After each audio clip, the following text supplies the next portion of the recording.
Ahí ya está, ya me está grabando.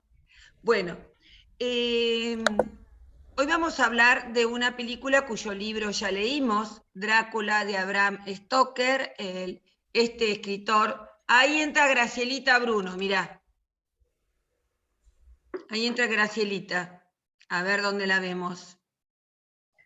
Uy, me abrió otro y ahí me mata cuando me abre. Ahí está, a ver, Graciela. Ahí está, Graciela, hola, ¿qué tal? ¿Qué Hay tal? Pues muchos me mata cuando me... micrófonos abiertos, Esther. Hay muchos ¿Cómo? micrófonos abiertos. Que hay muchos micrófonos Bueno, abiertos. entonces, Sí. cierren los micrófonos, ¿sí? Así damos comienzo. Gracias, Telma, siempre tan atenta. Telma es, ¿vieron? La secretaria ejecutiva ideal que atiende a todo y no se le escapa nada, además de la excelencia en sus análisis, ¿no? Ruth, ¿podrías apagar? No está, debe estar preparándose el matecito ahí. Porque Ruth está con y Estela están con el micrófono abierto. Y a ver del otro lado. Estela, si podés cerrar el micrófono.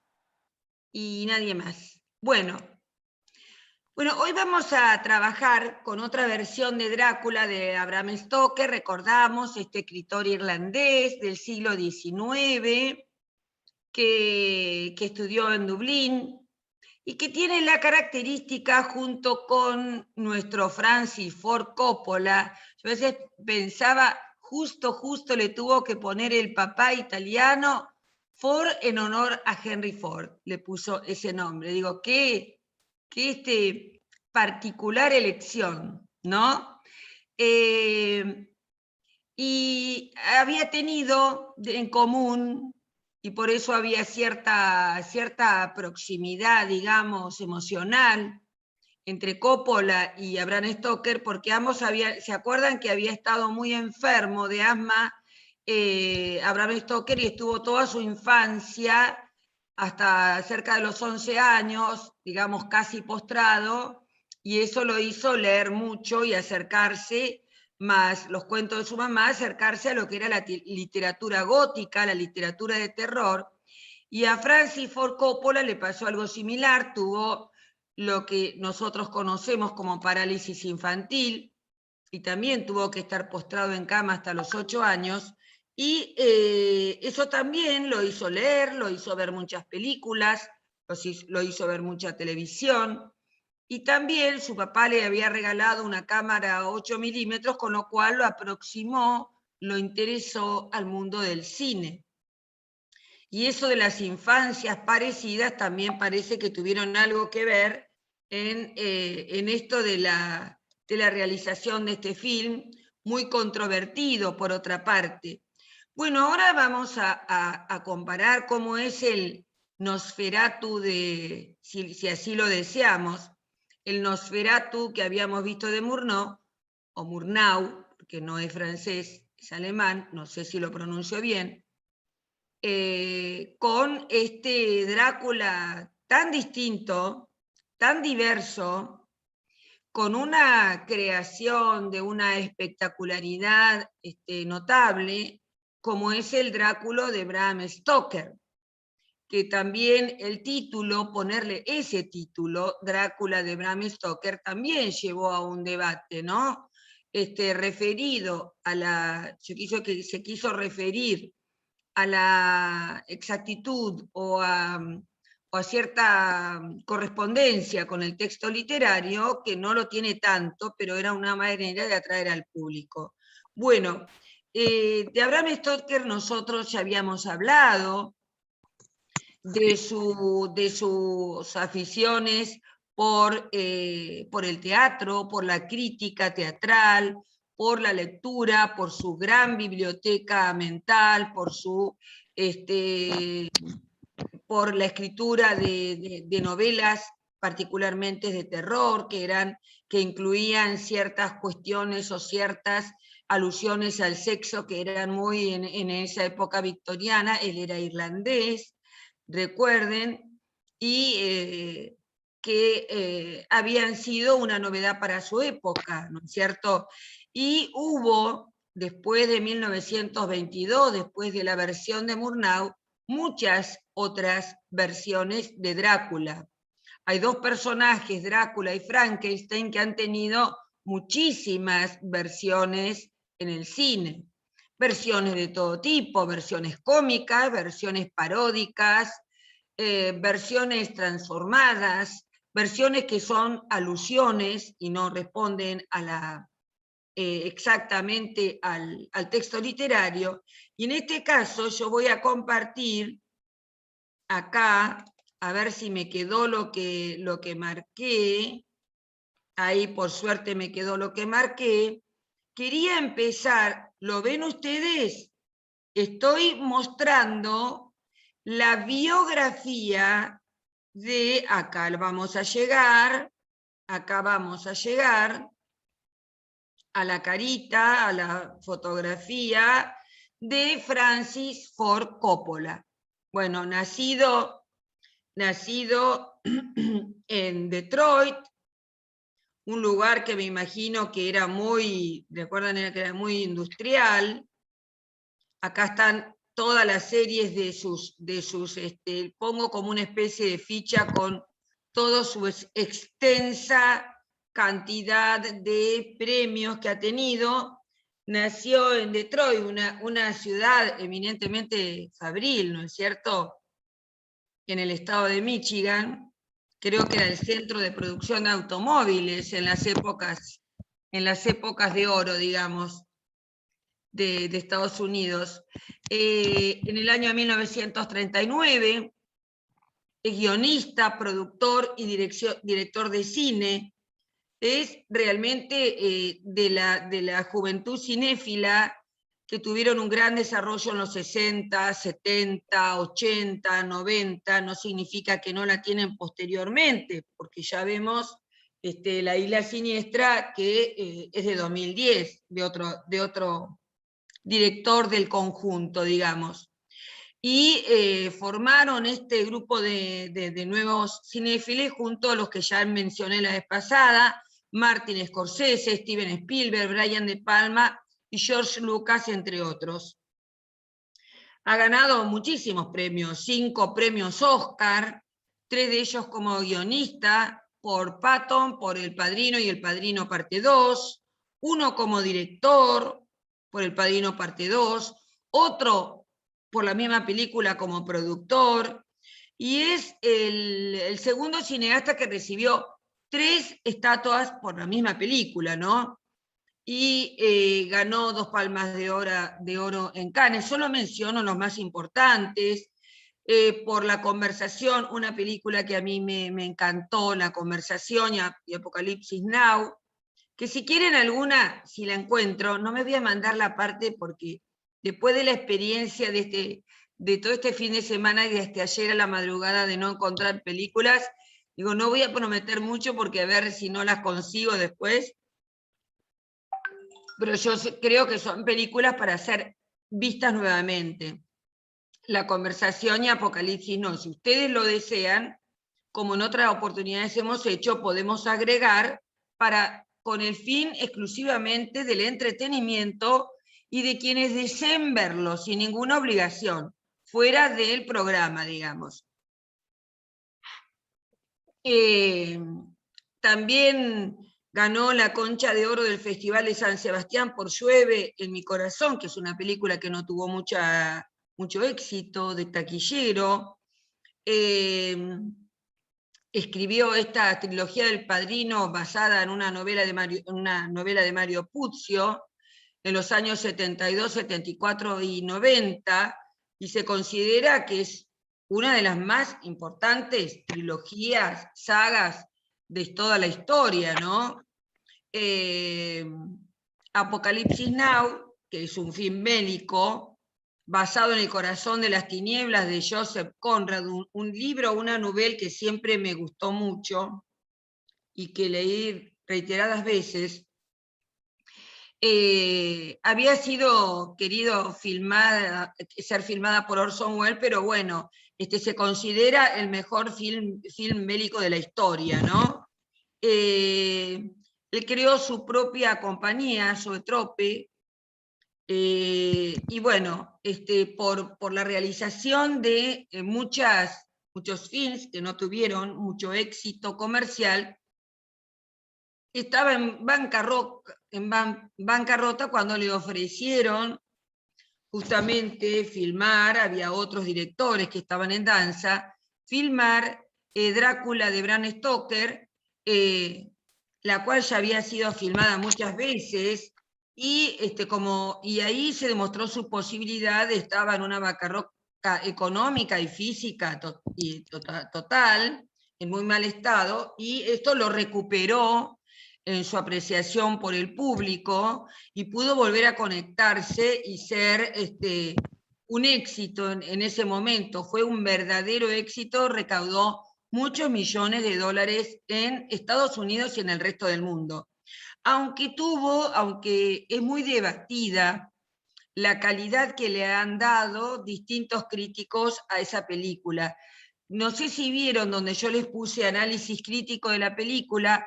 Hay críticas muy a favor y hay críticas muy en contra por distintos motivos, ¿no es cierto? Que los vamos a ir viendo.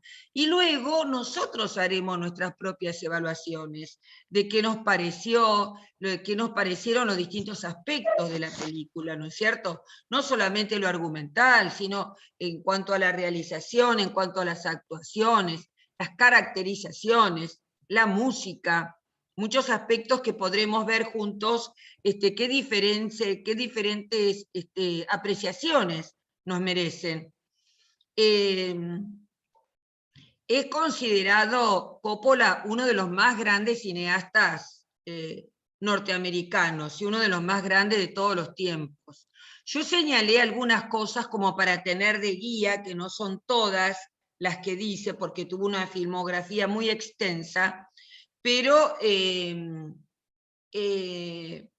señalé algunas cuestiones que me parecieron importantes. Bueno, él es uno de estos universitarios que estudió en 2 universidades, estudió en la universidad porque decidió ya desde pequeño ser artista, ingresó a la Universidad Hofstra y se recibió en la carrera de Artes Dramáticas, y él, mientras estudiaba, siempre participaba como colaborador con distintos directores, porque además ellos, recuerden que se conocieron en las universidades, con muchos que estarían relacionados con la industria del cine, actores, productores.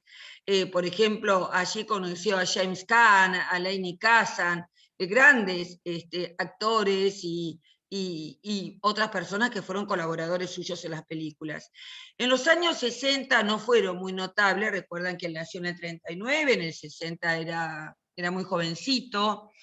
Empezó a hacer películas que primero eran películas eróticas de bajo presupuesto, pero que a él también le sirvieron como para ir tomando experiencia, y seguía trabajando siempre con Roger Corman, que fue un poco como su mentor, ¿no es cierto? Porque trabajaba mucho en sus películas. Su primer película acreditada, digamos, reconocido, fue Dementia 3, también de terror, de bajo presupuesto, hecho para Corman en 1963 y rodado nada más que 9 días en Irlanda, o sea que eran sus primeros pasos, ¿no es cierto? Después, su primer título destacable es You Are Big Bang, Big Boy Now. Ahí realmente demostró sus intereses en la búsqueda de la independencia, el retrato de juventud malgastado. Después firmó también una obra musical, como fue El Valle del Arco Iris, que había basado en una obra musical de Broadway. Fíjense que muchas películas se han hecho en base a obras de teatro de Broadway, que sabemos que es la calle, la zona de Nueva York donde se estrenan, donde los actores y las actrices de teatro esperan actuar, porque tiene muchísima visibilidad y tiene muchísimo prestigio. Bueno, también filmó The Rain People con una visión muy propia. Ahora, en los años 70, fue donde se desarrolló en forma más notable porque ganó su primer Oscar al mejor guión original por la película Patton. Luego vino la serie del Padrino 1 y 2, que como ya les dije se basaba en esta novela de Mario Puzo, y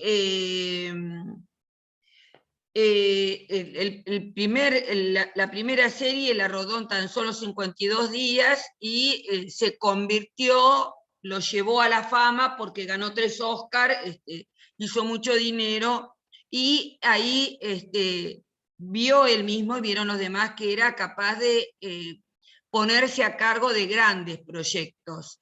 Hay muchos detalles que yo les puse en estas informaciones, en estos artículos, pero yo le fui señalando acá algunos más destacables como para ir teniendo un desarrollo de lo más importante, ¿no?, de todas sus creaciones. Él era muy ambicioso en crear grandes producciones y lo logró en el año 74 con, además del Padrino, La Conversación y El Padrino 2, ¿no es cierto? Y también esta película, Apocalipsis Now, basada en El corazón de las tinieblas de Conrad, que les mencioné. Y en los 80 hizo algunas películas que por ahí no tuvieron muchas películas que no tuvieron quizás tanto renombre, hasta que en los 90 hizo El Padrino 3, que lo llevó a la bancarrota, y vamos a ir ahora a Drácula.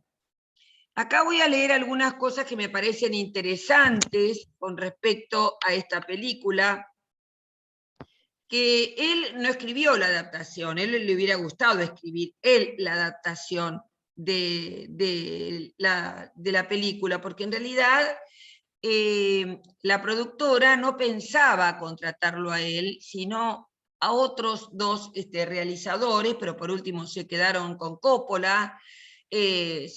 Orson Welles ya había querido adaptarla antes, y fue otro guionista, si no me equivoco, Hartman, que hacía muchos años que estaba trabajando con esa adaptación, que fue el guión que se tomó. Y tuvo un reparto realmente muy discutido, porque no fueron los actores que fueron elegidos en un primer momento, sino que fueron los que quedaron después de que otros rechazaron. Hay hay un micrófono abierto y está haciendo mucho ruido. Fíjense, por favor, controlen si tienen los micrófonos cerrados. El más destacado, el actor más destacado que provenía del teatro inglés, porque él es irlandés, si no me equivoco, es Gary Oldman, el que hace el personaje de Drácula, y a su vez ahí mismo tiene varias versiones de Drácula, del Drácula viejo, del Drácula joven, del Drácula transformado en un monstruo, en un murciélago gigante, porque para todo hay unas anécdotas tremendas que yo les puse, datos interesantes de la filmación y de cuestiones internas, digamos, íntimas de la filmación. Y eso que no quise buscar un backstage, porque también por ahí podría encontrar algún backstage. Vieron del otro lado de la filmación, que son tan interesantes. Voy a ver si lo encuentro pensándolo bien ahora. Winona Ryder, que no era considerada, hay un debate, no era considerada una gran actriz, era una actriz de películas para adolescentes, que había tenido cierto éxito, sobre todo con El hombre manos de tijera, con el que entonces era su marido y ahora no me va a salir el nombre, tan famoso, que actúa tan bien, ahí ustedes se van a acordar, y yo no me acuerdo, que también estuvo postulado para ser Drácula. Johnny Depp. Johnny Depp. Había estado postulado Johnny Depp, y el otro, no sé si era que no quisieron, bueno, ahora no me voy a acordar, lo voy a leer. Winona Ryder, que hizo un desempeño decente, digamos, un poco pacato al principio y que fue tomando fuerza en la segunda parte de la película.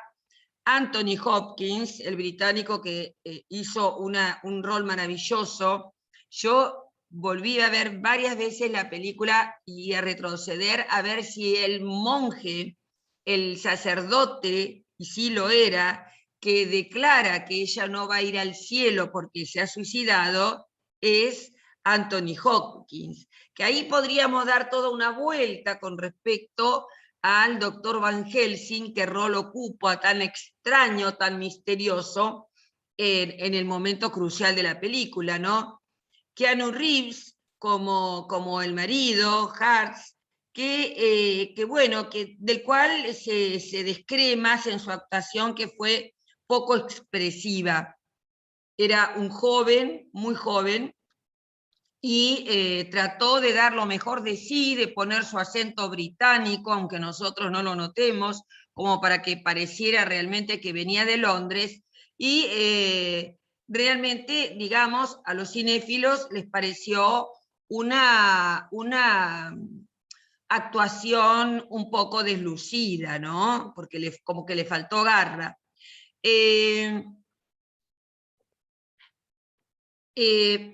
Coppola tenía un presupuesto acotado de $40 millones, que para nosotros nos parece una fortuna, pero parece ser que no lo es tanto para los filmes norteamericanos, y entonces trató de recuperar ese aroma, esa característica del cine primigenio, hecho con maquetas, con sombras y con efectos rudimentarios.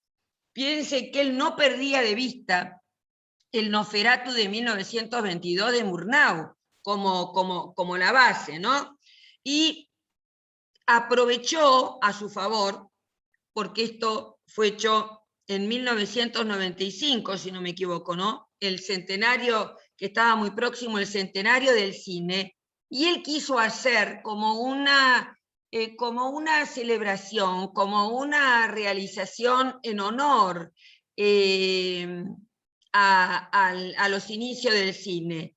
Y además dice la casi coincidencia de la publicación de la novela y la invención del cine, porque fueron bastante próximas, 1995, y él quiso homenajear con un tratamiento cercano a lo que hubieran hecho los maestros del cine mudo, los primeros años del cine sonoro, filmando con una cámara paté y su mecanismo de manivela. Fíjense que cuando están, no quiero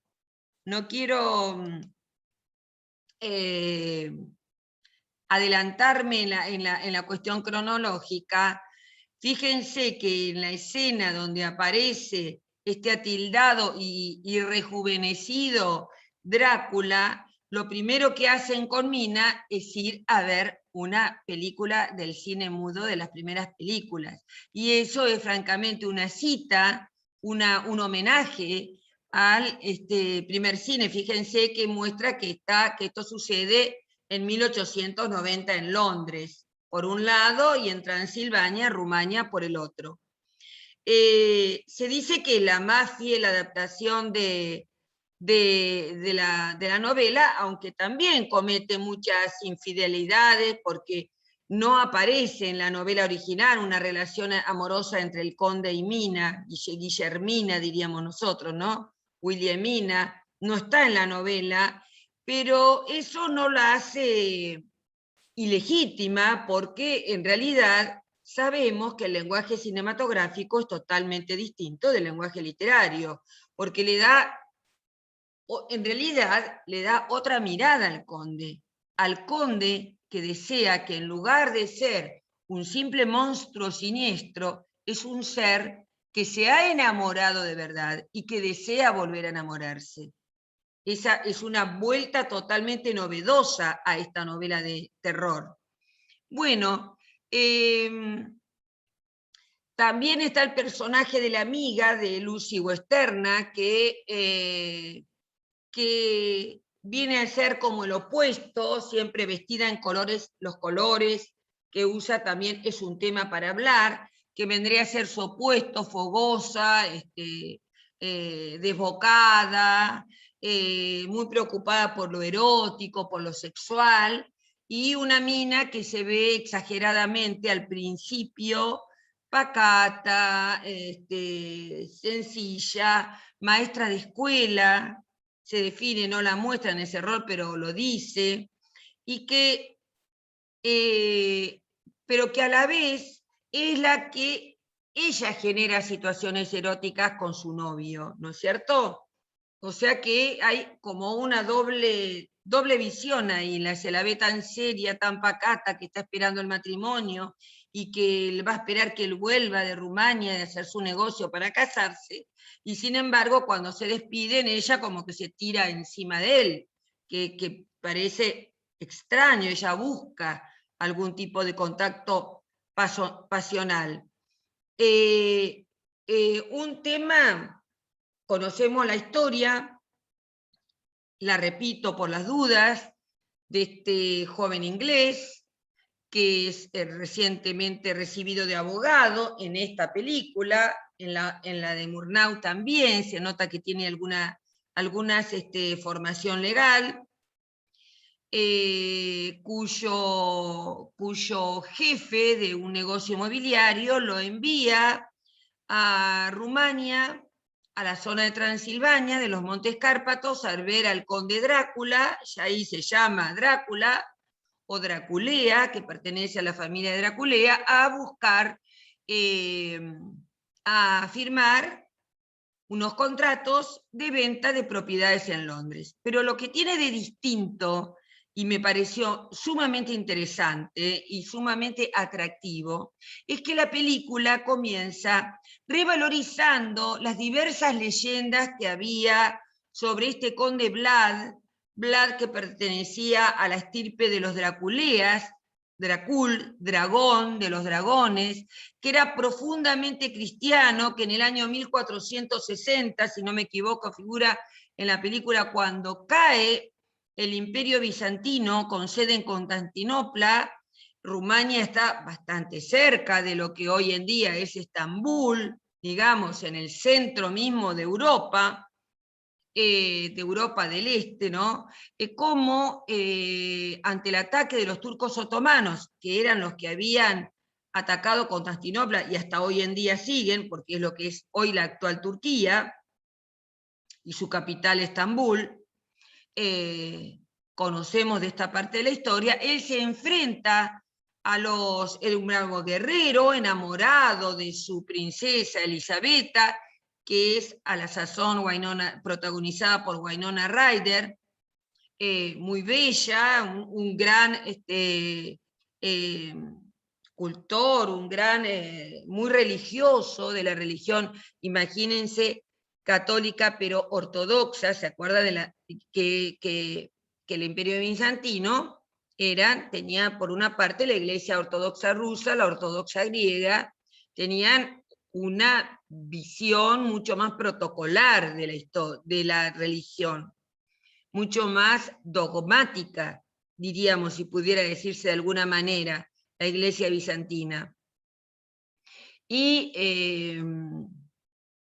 se va porque los atacan los turcos otomanos, y hay una escena muy interesante que parece de figuras chinescas, de cómo ataca con las lanzas y los empala a todos los turcos a los que logra vencer. Parece realmente, yo que tengo un teatrito, un kamishibai, tengo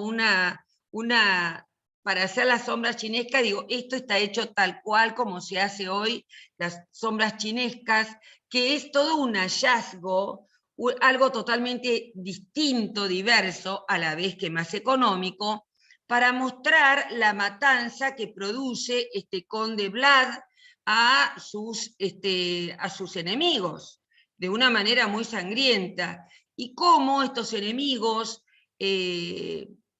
para dañarlo, le envían una carta a su esposa con una flecha, le llega, donde le dice que su esposo ha muerto, y ella entonces se tira en las aguas del río, donde vemos otra vez un castillo fantasmagórico, en la cima de una montaña, que después lo repiten en varias oportunidades, esa vista desde abajo, desde un contrapicado, desde que indudablemente es una maqueta, de esa monstruosa y castillo que siempre lo vemos de noche, nunca se lo ve de día como se ve en la visión del Nosferatu del 22, nunca se lo ve de día, está siempre de noche, siempre en la oscuridad, siempre con los montes cárpados, puntiagudos y nevados detrás, y se tira por ese precipicio que nos hace recordar también a la película de Murnau.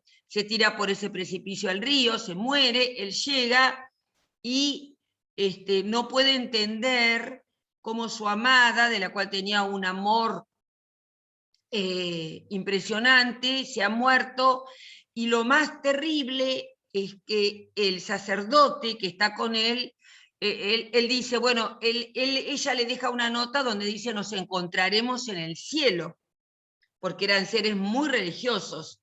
Y el sacerdote, que extrañamente está interpretado por Anthony Hopkins, con lo cual parece que hubiera como una lucha previa de siglos entre ambos, o uno podría suponer eso ante el enigmático Van Helsing, doctor Van Helsing, le dice que no va a poder ir al cielo porque como se suicidó, el dogma cristiano no lo permite.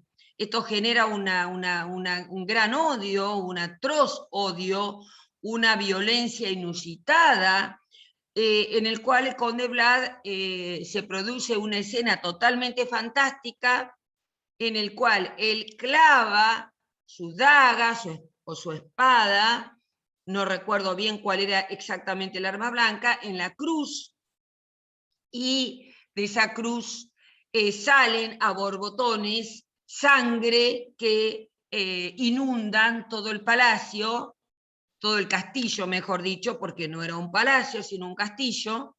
El palacio es posterior. Me refiero a que la construcción de palacios es posterior a la construcción de los castillos, y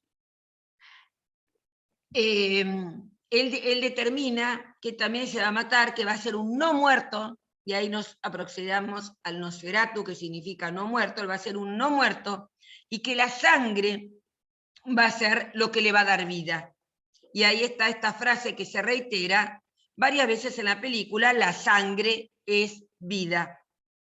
Y allí aparece entonces este joven que se ve muy ingenuo, muy apocado, muy como debilucho, de pocas decisiones, y bueno, y el conde lo compromete a permanecer un mes, donde ahí ve otras cuestiones que no se ven en la primera versión, estas mujeres, esta tríada de esposas que tienen, que son vampiresas, porque él las ha contagiado, y que tratan de sacarle la sangre, pero a su vez en escenas muy eróticas, con mujeres con los pechos desprovistos, y ahí aparece algo que sí aparece perdón por repetir tantas veces aparece, en la obra literaria, que es que para retirarlas del ataque al joven, les ofrece un bebé, el cual le van a sacar la sangre, ¿no es cierto? En la novela parece que la madre es asesinada por sus amigos los gitanos. Acá sí aparecen esta banda, diríamos, este grupo de gitanos que lo ayudan a armar sus innumerable cantidad de cajones con tierra, que aquí no figuran como ataúdes, como en el primer caso, él no vive en un ataúd en este caso, pero sí vive en la tierra, o sea, en algún lugar, puede ser dentro de un cajón, dentro de la tierra, todas las horas del día, porque lo que le mantiene el poder, la inmortalidad, es la tierra sacada de ese mismo lugar de los alrededores del castillo. Y ahí sí los vemos a los gitanos paleando para recolectar esa tierra. Se muestra el viaje no tiene mucha importancia en este caso, no tiene una relevancia, hay una escena de segundos donde muestra el viaje, su llegada, lo que sí muestra es esta cuestión de las posibilidades de transformación en ratas, en murciélago, en lobo, que no se ve en la primera, en la versión de Nosferatu de Murnau, ¿no es cierto? Ahí hay una diferencia, que él sí domina a los lobos, que él sí domina a los fenómenos naturales, como pueden ser las tormentas, los vientos, que se los ve, los vientos, la lluvia, el granizo, él domina estos fenómenos naturales. Y también tiene una poderosa fuerza que puede luchar y hacer volar a una persona por el aire. Otro tema, y bueno, ahí muestra que se apodera de alguna manera de su amiga Lucy, donde muestra, porque también se transforma en un ser monstruoso, parecido a un lobo, pero que no lo es, donde atrapa mentalmente a su amiga Lucy, que tenía varios pretendientes, con lo cual demuestra la volubilidad de su pensamiento, y elige al que era más rico y que tenía más renombre y pertenecía a la nobleza británica. Los otros eran un tejano, que nosotros diríamos un hombre de campo, tejano, con sus características botas y su sombrero, y el otro era un médico pobre que trabajaba inusitadamente en un manicomio donde estaba encerrado, y aquí vemos otro cambio, con otro empleado del mismo negocio inmobiliario donde trabajaba Hart, que había ido a Rumania y había vuelto extrañamente loco, porque en realidad da a suponer que el conde Vlad lo ha mordido y lo ha transformado a él también en un vampiro, y por eso come, en reemplazo de la sangre, insectos. Muestra que come moscas al principio, arañas, pero que después en un momento desea morder a su médico. Después vamos a hacer unos contactos con el surrealismo y lo que tenía que ver la literatura de principios del siglo XX, ¿no? En ciertos aspectos de la película. Luego hay algunos cambios, la amiga enferma mucho porque le falta sangre, hay una cuestión que da a mostrar Coppola, que quiere mostrar elementos técnicos de la época, que muchas veces lo hace como ese aparato para extraer sangre, que era totalmente novedoso. Estamos hablando de 1890. Se complace en mostrar esas escenas de ese instrumento médico por el cual dos de los pretendientes dan sangre, que era una cuestión totalmente novedosa, una transfusión de sangre para la época. También muestra que al final muere, porque es no en el cementerio, sino en su jardín de su suntuosa casa, en la cual simula una especie de laberinto, y esto también podríamos adjudicarle algún tipo de significación, porque lo laberíntico tiene que ver con lo desconocido y con la imposibilidad de salir de ciertas prisiones, que en este caso son mentales, y cómo él la viola, y se ve que este ser monstruoso la viola, y la muerde, y descubren después esa mordida, y por eso el médico se da cuenta que hay algo anormal, y lo llama a su mentor, a Van Helsing. ahí no muestra que Van Helsing está en Dinamarca, por ejemplo, ¿sí? No hace esa alusión que hace el libro, y que es un estudioso del vampirismo desde hace décadas. Y entonces él descubre esta cuestión de que los vampiros existen y que ha sido mordida por un vampiro. No obstante, no logran salvarla, pero después realizan esto que es más afín a la versión original, de que van los tres muchachos junto con el doctor, van provistos de una estaca para clavársela en el corazón y por una arma blanca para cortarle la cabeza. Y que eso no aparece en los ajos aparecen solamente en la habitación, que a ella le producen gran rechazo, lo mismo que las cruces, sean pequeñas o grandes. Y que la usa Van Helsing, sobre todo como un instrumento para alejarlo, por lo menos, para alejar a los vampiros y las vampiresas. Luego hay un cambio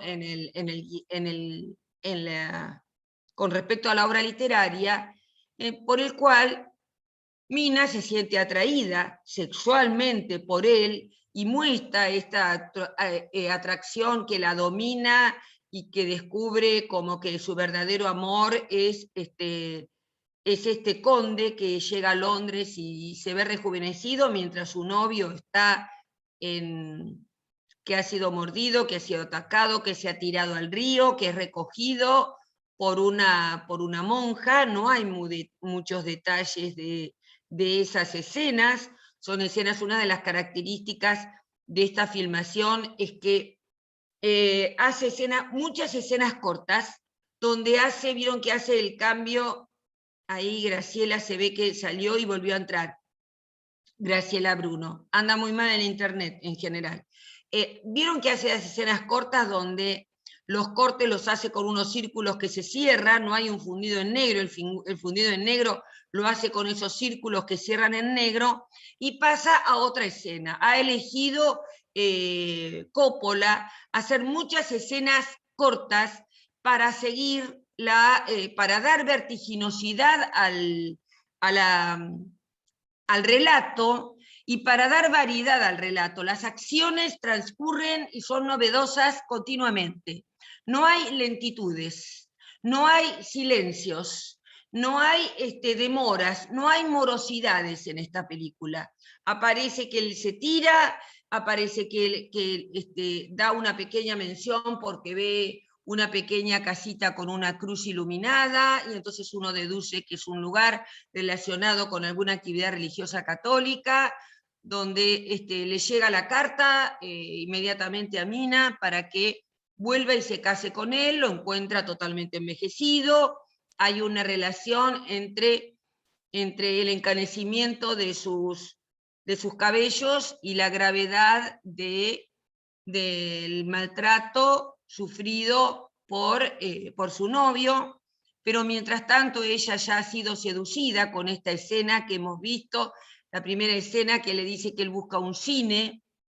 Miren ustedes qué cuestión utiliza para seducirla, que él busca un cine, cuando muy poco después va a ser celebrado el centenario del cine, y la lleva a ver una película antigua, pero fíjense, con escenas de desnudo, por lo menos de desnudo de los senos, que no era muy común. Con escenas, hay muestra, cuando ellos se van, una escena que parece venir un tren, haciendo una alusión a una de las primeras filmaciones de la llegada del tren de Lumière, y que se hace en un bar y ellos parados, como se veía en las primeras filmaciones de cine. Y están estos tres muchachos, que son los novios, que no tienen una actuación muy lucida, pero una actuación necesaria, digamos.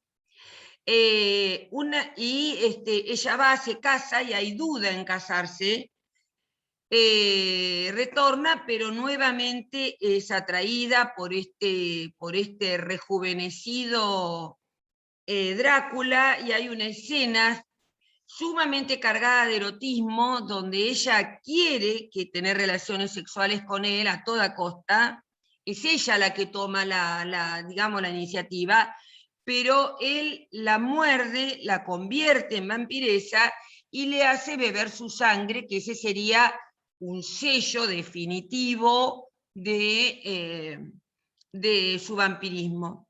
Y cómo el doctor Van Helsing logra separarla un poco de esa maldición, poniéndole una hostia en la frente, que esa hostia se incendia, digamos, y le queda una marca, ¿sí? La marca circular de la hostia en la frente, como el intento de exorcizarla.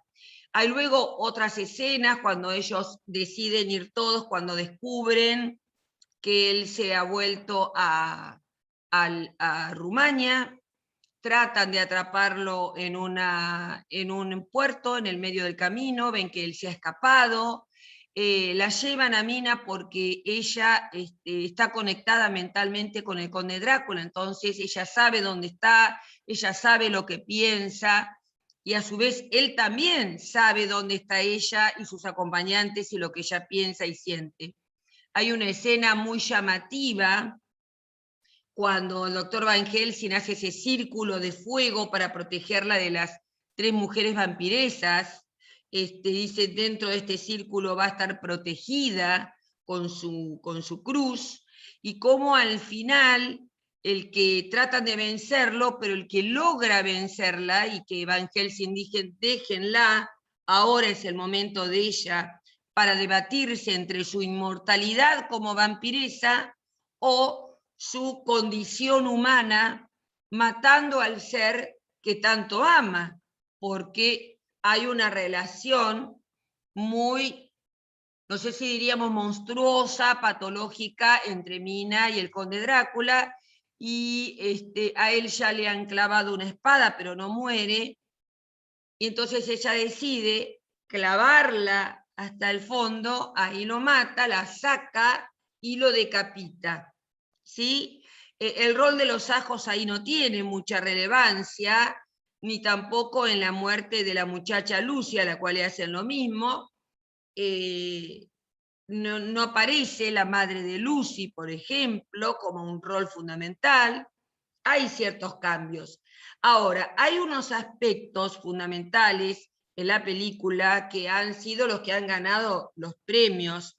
Uno es el atuendo de esta japonesa impresionante, Eiko Ishioka, que es la que los viste a Drácula con un kimono rojo de larga cola y una peluca kabuki, o sea, que tiene que ver con el teatro japonés, y también los colores que elige, el rojo fundamentalmente para Drácula, y siempre un azul, un verde, fíjense, el verde que se asemeja al vestido verde de Elisabetta, como signo, y el azul como signo de la pureza, de la espiritualidad, pero que después, cuando ella es invitada a tomar el ajenjo, que es una bebida afrodisíaca,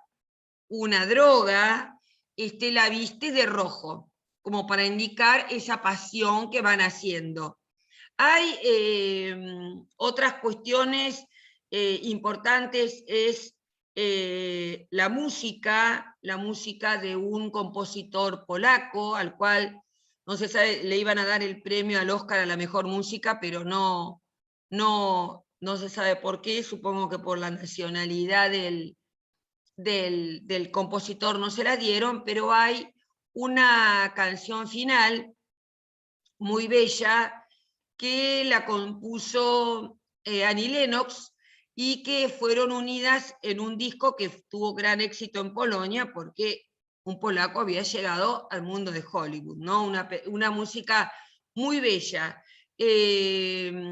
La atmósfera siempre es irreal, también es muy importante la fotografía de Ballhaus, que le da esa visión permanente de irrealidad, de atmósfera extraña. tanto en los lugares comunes como podría ser la vivienda con ese jardín laberíntico como el castillo fundamentalmente, las casas victorianas donde se desarrollan en Londres, a pesar de que todo fue filmado en interiores, Coppola eligió filmar todo en interiores, y quería leer de otro texto, esperen, a ver si es este. A ver si es este. No sé si ustedes lo ven, lo que abrí. ¿Están viendo un texto donde se ven fotos? ¿Lo están viendo? ¿Sí? Sí. Bueno, acá tenemos al músico, Wowzer Killer, y yo señalé uno de los tantos críticas, que es la que me pareció más interesante. Ven que hay distintos Se está viendo otra cosa. Entonces ya lo ven, ya lo vuelvo. Por eso yo necesito que me digan si lo ven bien. Acá, ahí, que se ven fotogramas de la película. Acá hay muchas, ¿ven? Lo vemos nuevamente a Coppola, vemos el afiche El amor nunca muere. Y hay acá la caracterización del viejo Vlad Draculea, otra vez el afiche de la película, la foto donde lo vemos a él rejuvenecido y ella con ese vestido rojo que luego en ese momento en que están tomando ajenjo no se ve, esta figura un tanto ingenua del conde en la calle. Veamos que acá donde vemos esta escena donde ella está bebiendo la sangre del corte que él se hace en el pecho, los cabellos largos. Hay muchas cuestiones porque se consideraba que él, acá lo vemos al viejo Vlad, que está chupando la sangre de la navaja con la que se afeitó y se cortó Harker. Y hay una frase muy poética que comienza la película y que él le dice: he cruzado océanos de tiempo para encontrarte. Yo creo que es una frase que dice la película que es básica como para comprender la poeticidad que también le quiso dar Coppola a esto, ¿no? Acá vemos la escena donde Lucy ya se la ve no con su pelo pelirrojo como aparece antes, sino que aquí, ante la visión Van Helsing, ante la visión de la cruz, se vuelve blanca, pálida, y ahí logran matarla, ¿no? Y yo quería ver si quedó, acá hay otra visión de Drácula, quería ver si quedó, o la visión del lobo, como esa visión tan sensual donde él domina al lobo y logra, acá hay otra visión de Lucy, y logra crear una escena muy sensual de ella acariciando al lobo y sus manos, a pesar de que están con guantes, como se acarician. Esta visión tan puritana e ingenua de ella con el novio cuando se está por ir, ella vestida en colores claros, con este atuendo que parece con este cuello de kimono. Bueno, acá no me marcó lo que yo marqué, pero les voy a ir comentando, ¿no? A ver. Ven que acá hay varios artículos, ¿sí? Varios artículos que les puse sobre distintas escenas y sobre distintos autores. El que me gustó mucho, el que más me gustó, porque tanto critica como ubica en otros criterios, es el de Paula Vázquez Prieto. Y voy a retomar algunas cosas que dice Paula Vázquez Prieto, que dice, esperen que llegue a donde comienza, ¿no? Que lo asocia con el modernismo. Ustedes saben que el modernismo fue un movimiento literario que estuvo, en el cual se destacó Rubén Darío, que estuvo posterior al romanticismo. Este tipo de modernismo se asocia también a las vanguardias, a las vanguardias francesas, y que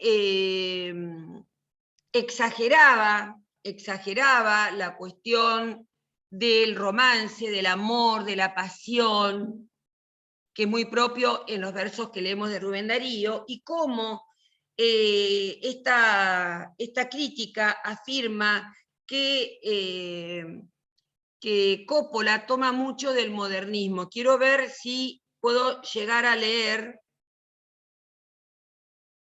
algo de lo que ella dice, pero no me tomó lo que había subrayado. Y cómo también tiene que ver con esa vanguardia que tomaba estupefacientes para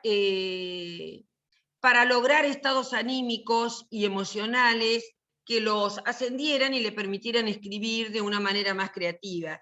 Y que esto lo vemos cuando el conde Drácula bebe ajenjo, ese afrodisíaco, y cuando el doctor, el médico, muy triste por el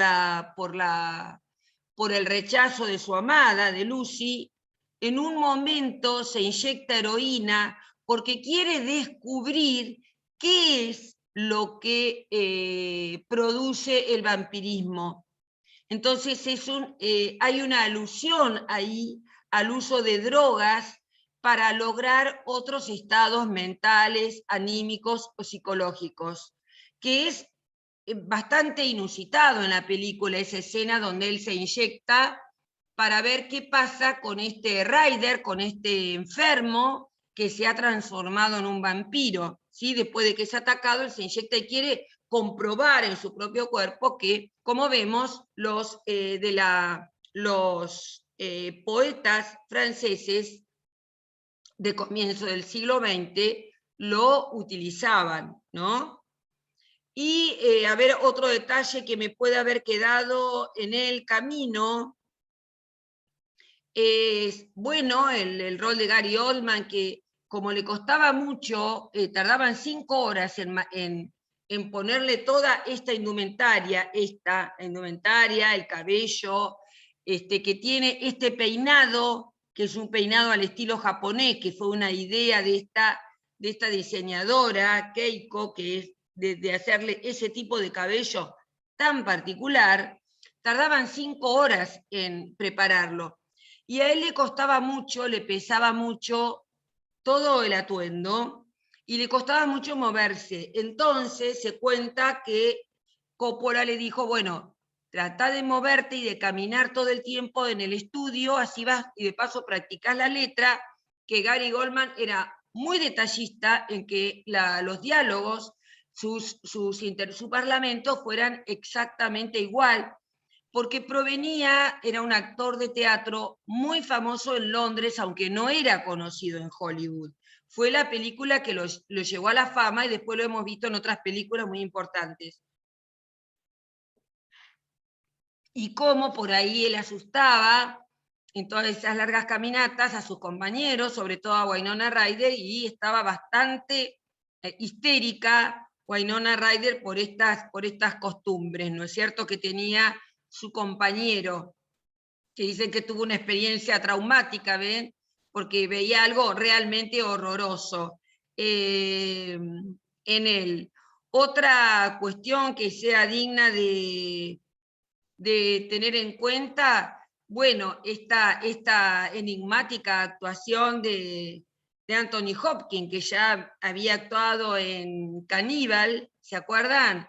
Que hay una cierta proximidad al personaje de Caníbal porque es bastante truculento, bastante agresivo, muy enigmático, Bueno, vamos ahora a cerrar esto y les voy a proponer que hagamos un diálogo, una apreciaciones que quieran sobre esta película, sobre Coppola, sobre su afiliación o no al texto literario, cuestiones que les llamen la atención. Les doy la palabra.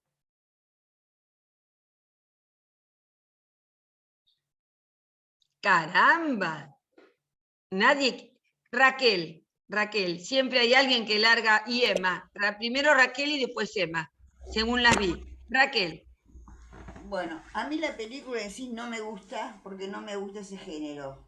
Es la primera que veo y creo que es la última que voy a ver en ese estilo porque termino muy mal. Ya viste dos, ¿eh? Ya viste Nosferatu y viste esta. No, Nosferatu no la vi. Ah, no la viste. No, Nosferatu te avisé que no la iba a ver porque empecé a verla y salí disparando. Sí, Coppola me gusta como director. He visto muchas películas de él, me parece brillante. Y la fotografía fue maravillosa. Maravilloso. La fotografía fue maravillosa. Hay unos planos blancos y negros por ahí que parecen realmente pinturas excelentes. No puedo hablar ni de los actores, no puedo hablar de nada porque a mí me tensan terriblemente. Sí puedo decir que me gustó la fotografía, me gustó la música y admiro a Ford Coppola porque he visto muchas películas de él y me parece una mejor que la otra. Aparte mostrando también, junto con la creatividad, parte humana. Lo humano que él tiene para demostrar las cosas, y eso me pasó fundamentalmente con El Padrino, que es una mezcla muy rara de todo lo que él siente, ¿no? Ese es mi pequeño granito aporte y pido disculpas porque a lo mejor a todo el mundo le gustó y soy un bicho raro. Bueno, muy interesante lo que decís, y además no hay que pedir disculpas de nada, porque cada uno tiene sus propias apreciaciones que deben ser respetadas, que deben ser consideradas, y cada uno tiene su historia personal, y todas son válidas. No tenés que pedir perdón. Enrique se retiró a las 9 porque tenía otro Zoom, dice acá. Acá dice algo Grace Lusky, a mí me gusta ir leyendo lo que van poniendo, porque son aportes para todos, que dice que es muy interesante leer el ensayo de Stephen King, Danza Macabra. ¿Vos tenés idea de que esté en internet, Grace? Sí, sí, ¿Vos ya lo bajé, ¿Y dónde lo recién. pusiste? Ah, ¿lo pusiste recién en nuestro grupo? No, lo bajé a mi compu, lo puedo compartir. ¿Lo podés compartir? Porque Buenísimo. fíjate que la crítica que vos mencionaste, Paula Vázquez Prieto, en determinado momento habla del análisis que hace tanto de Frankenstein como de Drácula, Stephen King, que para mí es uno de mis ídolos. Sí, indudablemente. Al revés de Raquel, la cuestión del horror y demás, me muero de miedo, pero me encanta. Es que tiene que ver con, te agradezco mucho, Grace, si lo compartís, vos lo compartís en cualquier lugar, en el WhatsApp o en el Face, yo lo comparto en el otro, para que lo leamos. Dale, yo le puse dale. dos artículos de análisis también, aparte académicos. Siempre agrego, para el que los quiera leer, sobre esta cuestión del vampirismo, ¿sí? Habrán visto que les puse 2 artículos. Siempre busco distintas opciones lectoras para esto y de interpretación. Hay una cuestión, y después te doy la voz, Emma, sobre lo que dijo Grace y sobre lo que dijo Raquel. Yo creo que hay distintas cuestiones en esto del terror. Por una parte está lo morboso, el terror tradicional, quizás con una visión gore en el sentido de mostrar mucha sangre, muchas decapitaciones, muchos cuerpos destrozados y muchas caras monstruosas de atacantes que tienen un gran trauma o una gran enfermedad psiquiátrica que los hacen matar o convertirse en monstruos horribles, como podría ser las leyendas del lobizón, o la esta del vampiro, o esta de Frankenstein, que es un ser armado a través de un desarrollo científico, de la electricidad aplicada al ser humano. Podría ser esta una cuestión. Otra cuestión es lo terrorífico, lo gótico, como expresión de una sociedad desilusionada, que es lo que ocurrió en la segunda mitad del siglo XIX, donde seguían existiendo guerras, donde vieron que la revolución industrial burguesa no llevaba al bienestar económico y a mejorar la población, sino que solo un pequeño grupo de burgueses eran los que se hacían ricos y los nobles mantenían sus privilegios, aunque nunca trabajaran ni hicieran nada, más que estar ahí y decir que Dios los había puesto ahí, y que la mayoría del pueblo seguía una pobreza cada vez más abyecta, perdiendo cada vez más derechos, y que ya de ser villano se me duerme, Raúl, pobrecito, no da más. Que en lugar de ser villano, yo te estoy tratando de decir algo para que te entretenga y lo pueda despertar. Y los villanos, que por lo menos antes estaban protegidos por el señor feudal, ya en esta época no tenían ningún derecho laboral, que fue cuando nació el anarquismo, el socialismo, y voy uniendo todo esto. Lo gótico apareció, lo terrorífico, apareció como una gran desilusión de la época, porque nada de lo que los positivistas y los darwinistas prometían para el mundo se iba a cumplir.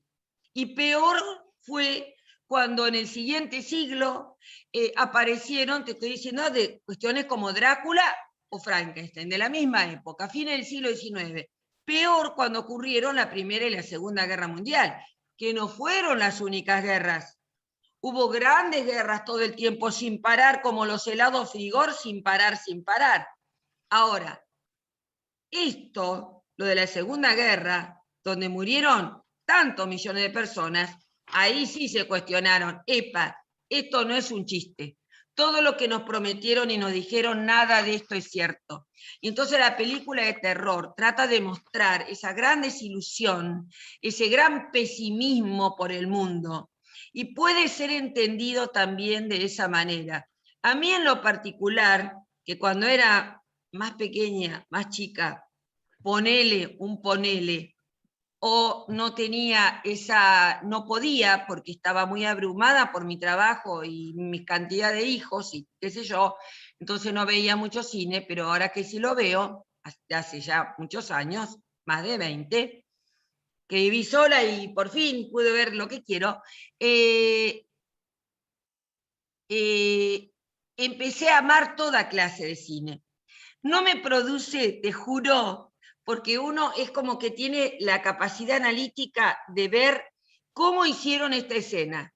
Mirá cómo chorrean sangre. Esto parece salsa de tomate, mirá qué mal que hicieron esta escena. Entonces, en lugar de darme miedo, me produce una actitud crítica, ¿viste? A ver cómo lo lograron, cómo hicieron ese efecto, qué quiere decir, cuál es el símbolo, qué quieren simbolizar. Por ese lado lo veo.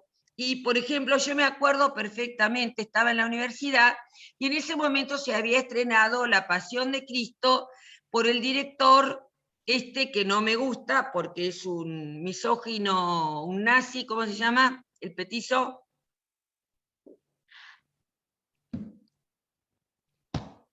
El lindo, que había actuado de actor en El Patriota. Mel Gibson. Mel Gibson. Bueno, vieron que se me va el nombre, pero me acuerdo de cosas. Dirigida por Mel Gibson. Y justamente tenía un profesor de literatura moderna que era extraordinario. Había sido amigo de Julio Cortázar, había estudiado con Cortázar, así que imagínense lo que era este hombre, ¿no? Me dijo, vean esta película, porque a muchos les da miedo, porque tiene sangre. A mí ya la sangre, ya estoy más allá del bien y del mal, estas escenas de la sangre y del monstruo ya. Dice, porque Mel Gibson es un tonto, porque ya sabemos que al margen, típico norteamericano. Perdón por mis apreciaciones, pero sí se tomó el trabajo y pagó a historiadores ingleses para que lo asesoraran en todo lo relativo a la época a la que se refiere la Pasión de Cristo. Véanla, porque el mérito no es de él, pero sí de sus historiadores. Y realmente es una película que a mí no me molesta para nada la sangre, que si lo acogotan, si lo acuchillan, si le clavan clavos y muestran el clavito como está ahí para hacer la escena. Sí, Raúl, pobre Emma que está hace rato, sí, O Raúl. incluso, un comentario breve, incluso está hablada en el idioma de la época, ¿no? La película esa. Está Sí, en creo el que idioma que hablaron se en hablaba en la arameo. época de exactamente, sí. Creo que hablaron en arameo, sí, sí. Por eso todo el mérito estuvo en los historiadores, y eso es lo que nos decía el profe, ¿no? Que, bueno, que un profe que yo admiro mucho, que, bueno, que es, no sé si alguno conocen, Florio se llama, especialista en todo. Pero nos daba, en ese momento nos daba, también en las latinas, pero nos daba literatura moderna, extraordinario. Por eso te digo que uno se tiene que amigar, Raquel, con ciertos géneros como el terror, y con esto termino, Emma, y te doy la palabra, pobrecita, que ya no aguanta más, porque yo soy una maleducada. Hay una actual y joven escritora argentina, Mariana Enríquez, que es la maga del genio del terror, pero miren lo que hace, lo asocia con la realidad histórico-política social de la Argentina. Te caes de traste leyendo sus libros de terror, porque así como la novela negra en su momento unió el enigma de la novela policial con la realidad sociopolítica para hacer una crítica social de su época, Mariana Enríquez, que te la recontra recomiendo, utiliza la novela de terror y el cuento de terror, realmente es de terror, pero de un terror tan sutil, ligado a lo político, económico, social. Ahora creo que van a hacer una película de su cuento, esperen cómo se llama, tan famoso, de las mujeres, bueno, no me acuerdo, pero están por haciendo una película, creo que en Netflix, de ella. Véanla, léanla, para pensar que el terror no es más que, dice Raquel, la he leído y me gusta, tal vez leerlo no me produce tanta angustia. Aparte que tiene una inteligencia, Mariana Enríquez, impresionante. Emma, te doy la voz. Perdón, Esther, ¿no se Sí. llama Las cosas que olvidamos en el fuego? La novela de ¡Eso! Enríquez. Sí, esa Es la que van a llevar al cine. Es Sí. impresionante. ¿Vieron lo que Sí. es ese cuento? Te Ujú. llena, te corta la respiración. Sí, sí, Y esa el es. Sí. final te mata. Emma, las cosas que perdimos creo que es en el fuego. Eso, las cosas que perdimos en el fuego. Yo tengo los libros. Si quieren, les consigo el PDF que creo que tengo y les mando algunos.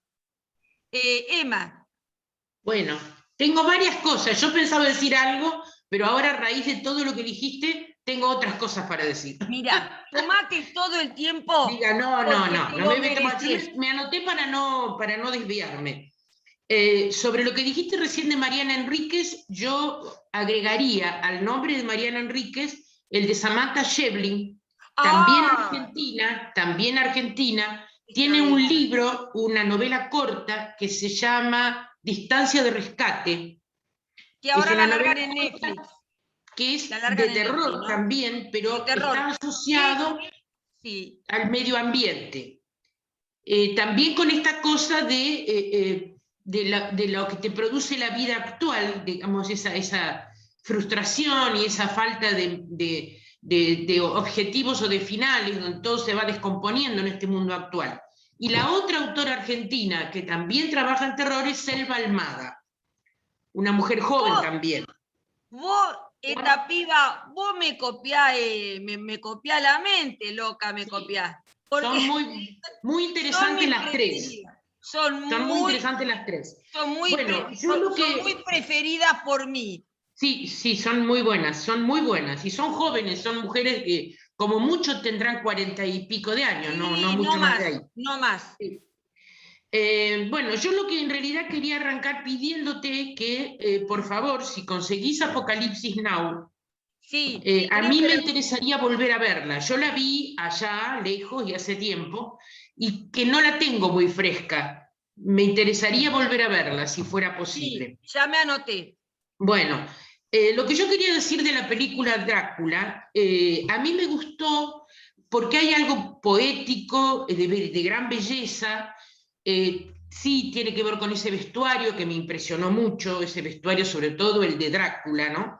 Esa capa divina que tiene, roja, bien quisiera tenerla yo para una fiesta. Me encantó muchas cosas. Y me gustaron algunos de los efectos que hace, que son como más sencillos de los que se usan hoy en día, pero no menos interesantes y bellos. Particularmente me llamó mucho la atención, porque yo miro las películas y les voy conversando a los directores por si se quieren enterar, digamos. Los efectos que hace cuando van al castillo de Drácula, que hay como una luz azul, una cuadrícula de luz azul que se levanta y que se mueve, me encantó. Yo digo, ¿qué sistema de seguridad moderno que tiene? Porque es con una luz que le impide el paso. Y bueno, varias de esas cosas me resultaron muy interesantes. Y después de la actuación me gustó muchísimo la de Gary Oldman, por supuesto. Sí. El Keanu Reeves me llamó la atención porque yo no recordaba mejor dicho, yo después me di cuenta que no la había visto, creí que la había visto antes, pero no la había visto. Me sorprendí con la carita de Keanu Reeves, tan jovencito. También me sorprendía verla a Winona Ryder, que me produjo mucha lástima verla, pensando todo lo que le pasó después y cómo su vida se arruinó. No sé hoy en día cómo estará la situación, pero prácticamente... Contanos porque no lo sé eso. Y ella en algún momento estuvo presa porque robó. Parece que tenía este problema, ¿cómo se llama? Cleptomanía. Exacto. Cuando ella estaba en el pináculo de la fama, tuvo un episodio, más de uno, y terminó presa, y eso le derrumbó la carrera. Porque ella prácticamente desapareció durante años. Yo no sé si estuvo presa un día, 2 días, 15 días, tanta información no tengo, pero sé que eso fue un punto donde se vino para abajo y casi desapareció, siendo que es una mujer joven que podría estar todavía hoy trabajando, ¿no? Pero bueno, una pena, la verdad, una pena.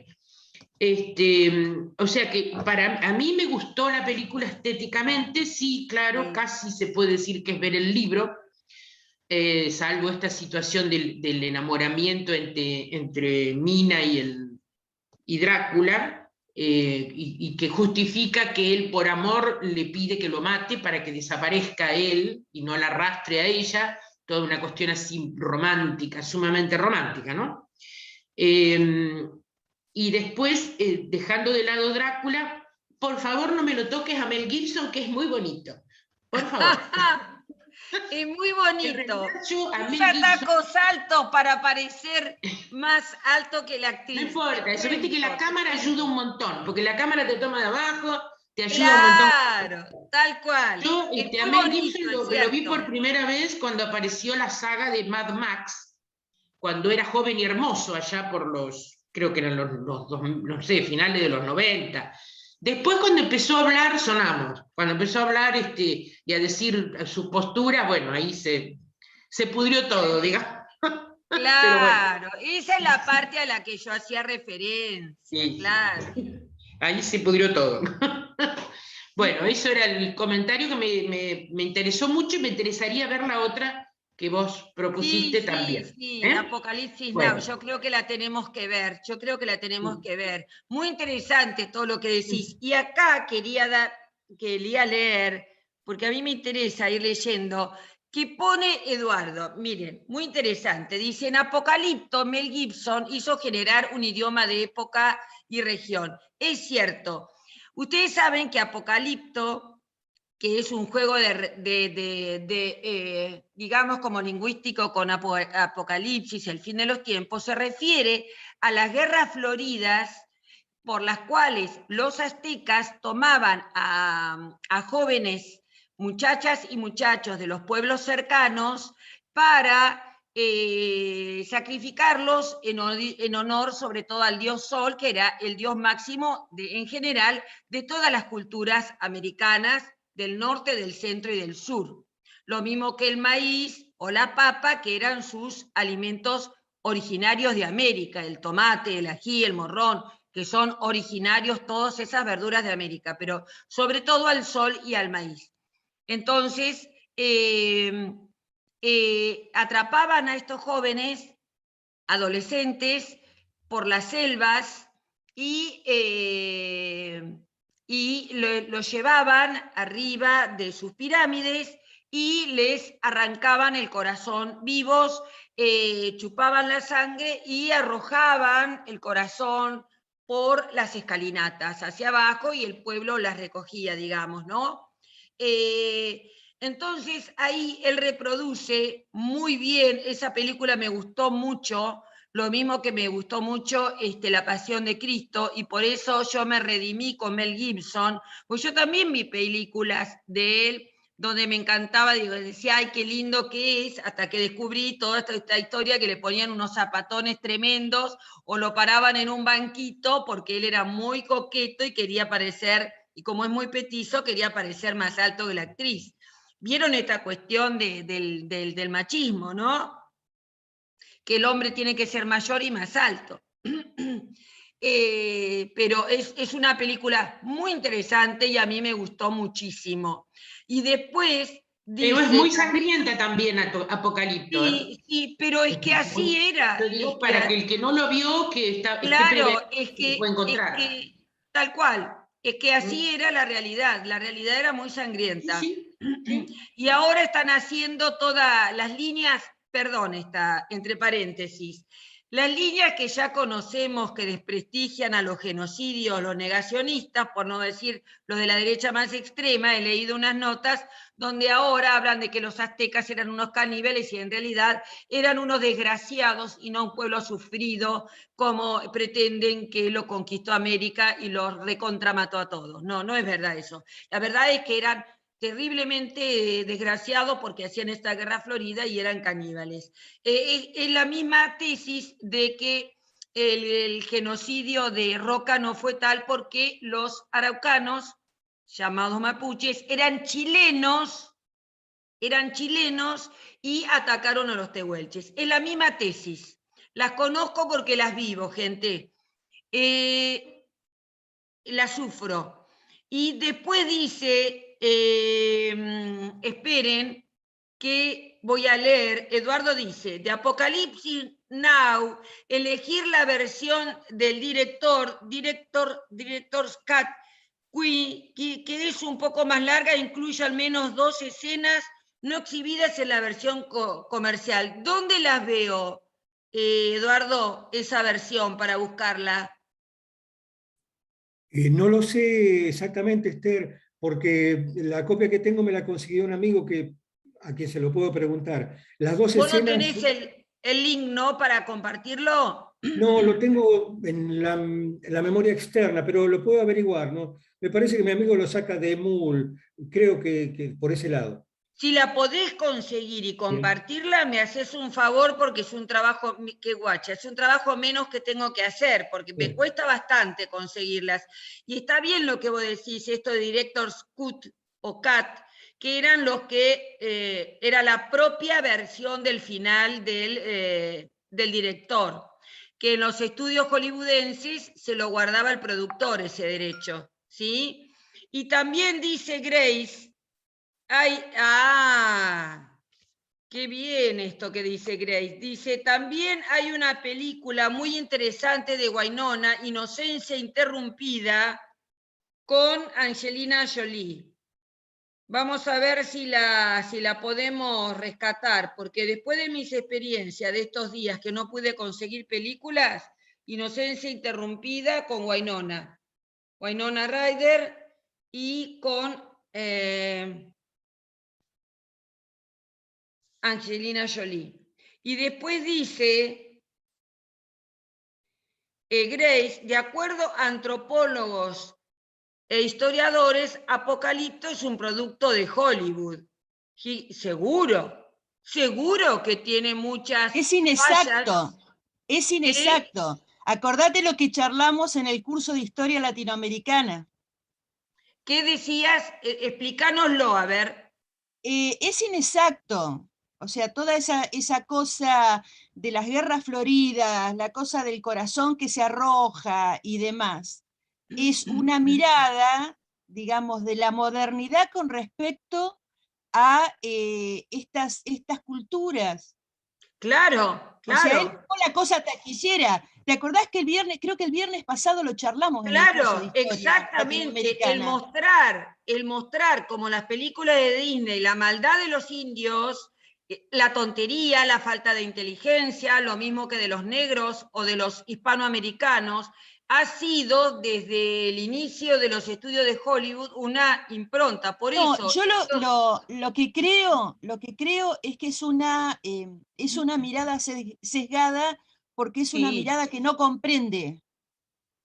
Así como nosotros no vamos a poder ser exacto. nunca budistas, porque tenemos un cerebro formateado occidental, es muy difícil entender esos conceptos. Entonces el tipo pone, sí, las guerras floridas, bla, bla, bla, bla, bla, ¿no? Eran unos ¿Qué es lo que pasó a desgraciados. Cortés cuando mató a todos en la pirámide? Porque dijo, estos son todos unos asesinos, y no entendió lo que estaba pasando. Exacto, exacto, tal cual, tal cual. Hay una cuestión que los estudios norteamericanos en general, por eso yo no tengo una mirada complaciente hacia el cine norteamericano, salvo algunos de esta generación cinéfila que se cuestionaron, hicieron una crítica social, una autocrítica social de esta generación cinéfila, porque pusieron, hay una película que no pude encontrar, El precio del poder o Todos los hombres del presidente, y ahí ya le estoy mandando un hachazo a Roberto, que después le voy a hablar en privado, porque me va a matar, Roberto. No sabe las horas, Roberto. Te fuiste, sí. No sabe las horas y días, Roberto, tratando de encontrar. Busqué, viste, todos los secretos, Cruz, Cinefilia Malversa, Guman, poner desde ya el viejo y tan denostado YouTube, y ponerla y buscar por distintos, nada. Si no pago, no hay. O no hay directamente. Te voy a pedir ayuda en eso, porque no puede ser que no encuentre. Y yo sé que Noemí también es muy habilidosa para encontrar películas. Les decía que el cine norteamericano está sesgado siempre desde el inicio, desde el surgimiento de una nación, que fue una película de propaganda totalmente xenófoba, antinegros, anti-indígenas, anti-inmigrantes de origen hispano, y también de otros. A los orientales los soportaron porque lograron ganarles en las universidades, pero al principio, cuando construyeron el ferrocarril, bien que se mataron a sus buenos millones de chinos en la construcción del ferrocarril. Digamos, ellos tuvieron no una colonización, fue una conquista exterminadora de los indios.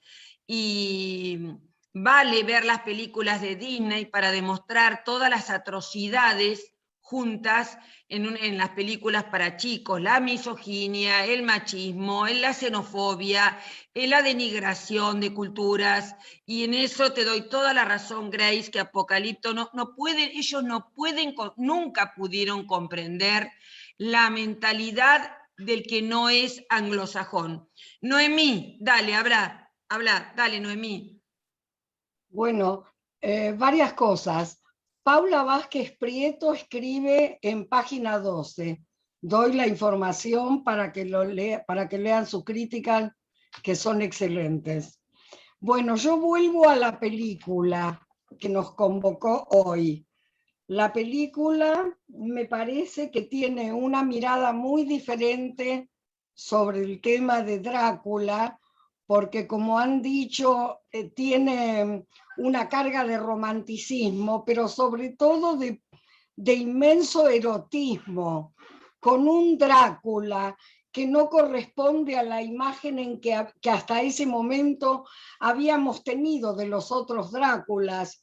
Por ejemplo, el interpretado por Bela Lugosi, Tal cual. o por Christopher Lee, que eran realmente Dráculas siniestros, que de ninguna manera se le podría adjudicar un carácter erótico. Muy, muy diferente a lo que Coppola decide presentar como su Drácula en la figura de Gary Oldman. Respecto a Gary Oldman, él, antes de hacer esta película, ya era muy conocido en el ámbito del cine, porque había filmado mucho en su país con un director extraordinario que es Stephen Frears, con el que él hizo 2 películas notables, una que se llama Susurros en tus oídos, que es la vida de un dramaturgo homosexual, Joe Orton, que es una película notable, y luego hizo también con Frears una película sobre la inmigración oriental en Inglaterra, muy interesante, una película muy política que se llama Ropa limpia, negocios sucios. Yo paso estos datos para que busquen ese material que es de excelencia. Respecto a Mel Gibson, finalmente voy a decir que puede parecer un tonto por sus opiniones o porque quiere ser más alto de lo que es, pero que también no ha sido mal actor en los géneros en los que trabajó de ninguna manera, y también tiene algunas películas que lo engrandecen como director. Por ejemplo, una de las últimas películas que ha hecho, que se llama Hasta el último hombre, que tiene un elenco notable y que trata el tema de un hombre que tiene que ir a la guerra y no quiere porque es objetor de conciencia. Y de todas maneras tiene que ir porque hay una junta del ejército que le obliga a ir, y él en la guerra tiene una actuación que tiene que ver con su línea de pensamiento. Es una película extraordinaria. Repito el título, Hasta el último hombre. Y la estoy anotando. ¿Podría repetirme las otras 2 películas? Ropa limpia, negocios sucios, y la otra que dijiste antes. Susurros en tus oídos. Esa es la vida del dramaturgo Orton, de Joe Orton. ¿Y estas 2 últimas películas de quién son? Estas 2 últimas películas. De Stephen Frears. Se escribe Frears. Frears, sí. Frears, un director inglés muy, muy político, muy interesante, muy buena su obra en general. Bueno, eso es mi aporte. Gracias, Esther. Bueno, extraordinario como siempre, Noemí. Vamos a tratar de buscar estas películas para solaz y reflexión, no solamente para entretenimiento, porque el objetivo de este curso no es solamente la vinculación de la literatura con el cine, sino reflexionar sobre ello, ¿no? Que nos sirva para analizar. Yo tomaba... Sí, yo tomaba... que yo consiga lo voy a aportar, Esther. Ay, buenísimo. ¿Sí? Te agradezco, sí. Porque a veces me cuesta muchísimo conseguir las películas. Estoy mucho tiempo con la computadora tratando de conseguirlas por todos incluso los que vos y Roberto me han recomendado, pero no las consigo. Me pasa lo mismo con los libros, que yo digo, no puede ser que este libro no esté, porque vieron que pasado muchos años de la muerte del autor, por ahí se habilitan para ser puestos en PDF o en otras formas, o en EPUB, o en MOBI, en Internet, pero hay libros que no he podido conseguir también.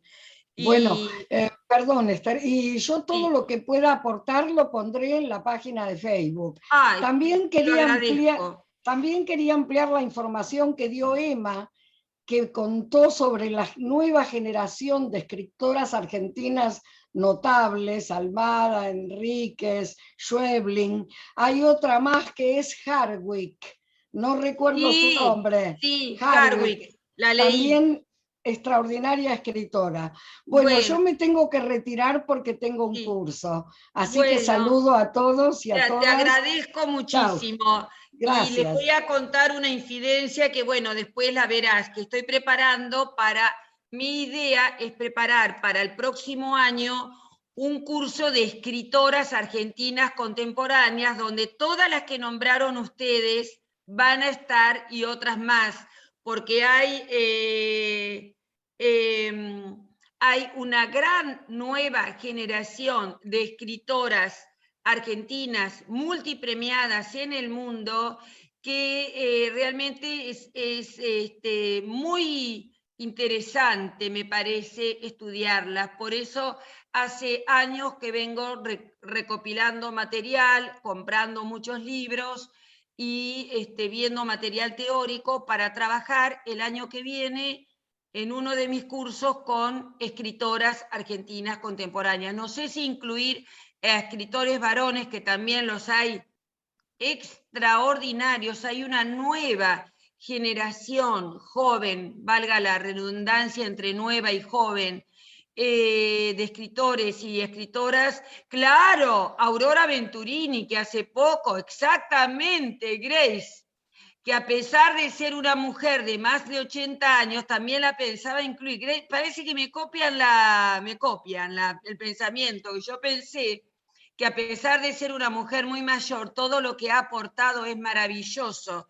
Entonces estoy preparando, le digo que no es una idea de ahora, o sea que cuando yo las escucho, digo, pero qué bueno que han visto estas autoras que a mí me apasionan y que han hecho un boom. Hay un nuevo boom de escritoras argentinas, como lo fue el boom latinoamericano de los 60. Hay un boom ahora. Pero quería leer otro mensaje que recién pusieron.